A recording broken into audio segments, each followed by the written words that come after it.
Good afternoon po. Another day, another chicken vlog. Time check tayo, 5:20 ng hapon. Ngayon lang po tayo nakapag-vlog dahil nabisi tayo ng ilang araw. Ngayon po, makikita po ninyo yan. Ang dami ng itlog ni Mimi. 3, 6, 9, 10, 11 na. Pero hindi pa siya rin naglilimlim dahil kasama pa nito yung si Momo. Ihiwalay na po natin siya mamayang gabi pagdilim na. Katatapos lang po ng buhos ng ulan. Nakikita nyo po. Kung mapapansin po ninyo, wala na po tayo halos ligaw na manok dito. At yan po ang ating topic for today.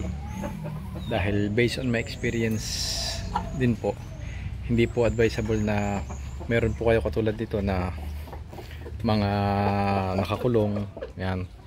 Lalo na yung mga, hindi naman natin sasabihin na sobrang mamahal na manok, pero yung may mga presyong manok na tapos may mga ligaw na native na ganito, yan, napansin ko po minsan pagka hindi sila nakakatuka ng ayos, nangaagaw sila dito ng patuka sa mga ganito nakakulong, dahil ang feeder po natin dyan, yung isinasabit lang natin dito sa kulungan nila, yan, kasabit po dito, minsan abot nila. Delikado po yun, lalo na pagka yung mga ligaw natin na manok hindi agad natin napansin may sakit, may sipon or may iba pang sakit at natuka nila yung patukaan ng mga manok natin na healthy, madadamay po, mahahawaan po sila.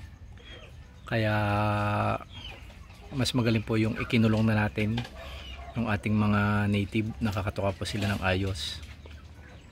Tsaka napansin ko po yung natatakot po yung ating mga maliliit na sisiw na halimbawa dito, lagi nakakulong dito. Pag may natatapon pong pagkain tulad nito, natatapon na pagkain, pumupunta po sila dyan sa ilalim, tinutukan nila yung mga nagpapatak na pagkain. Natatakot po yung ating mga sisiw, hindi na po tumutuloy ng pagtuka. Kaya yan po ang ginawa natin, halos ikinulong na po natin lahat yung ating graded native. Yan po, 5. Tapos yung may inahin po tayo ditong ligaw na laging humahapon dito sa taas na to, kinulong na rin po natin kahapon. Tapos mapapansin po nyo yung ating nakakulong doon sa dog cage ulit na isang silky at saka isang upgraded native, pinaghiwalay na po natin at inilagay na po natin dito. Yan, sa pinag-alsa ng mga anak ni Mocha at saka ni Choco at saka ni Makoyan. Dito po inihiwalay na po natin yung ating Brahma na 3 months at saka ito, sila po pinagsama natin. Tapos yung ating mga silky na puro, yan po sila magkakasama. Hindi pa lang po sila masyadong close dahil halos kahapon ko lang po sila pinagsama. Yan, makalat pa rin po dito dahil kaaayos ko lang po nito yung ating mga kulungan ulit. Dahil yung ating mga native dito na mga nakakulong sa tangkal, binalik na po natin dito. Sina Whitey, yan, kinulong na natin dito para mawala na po yung mga paligaw-ligaw natin dito, mga native din, at makaiwas po tayo sa hawaan ng sakit, lalo na pagka ganitong panahon. Kalimitan, sipon, laway-laway, avian malaria, yan. Kaya mas mabuti po yung nakahiwalay na. Tsaka ito nga pala po yung ating 45 days na broiler, 3 po sila. Yung isa po ay atin na pong ginawang piniritong manok. Yan na lang po, 2 yan. Sila po ay August 15 ko binili, September, October, November, 3 months na po sila. Ang laki nitong roof, kahit itong hen, 2 na lang po sila.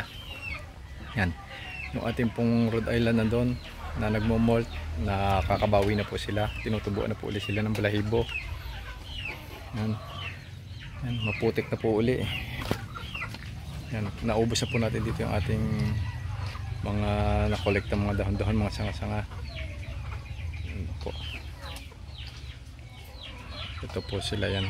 Yun po si Mocha, tsaka yung ating IG Italy. Nandito po yung magnanay, si Choco at saka yung tatlo niyang anak, yung isang hen at saka yung dalawang stag. Baka bukas maglinis ulit tayo ng ng kulungan, yung mga hindi po ulit natin nalilinis na medyo ilang linggo na. Sama po ulit ng panahon hindi ko po alam kung may bagyo ulit.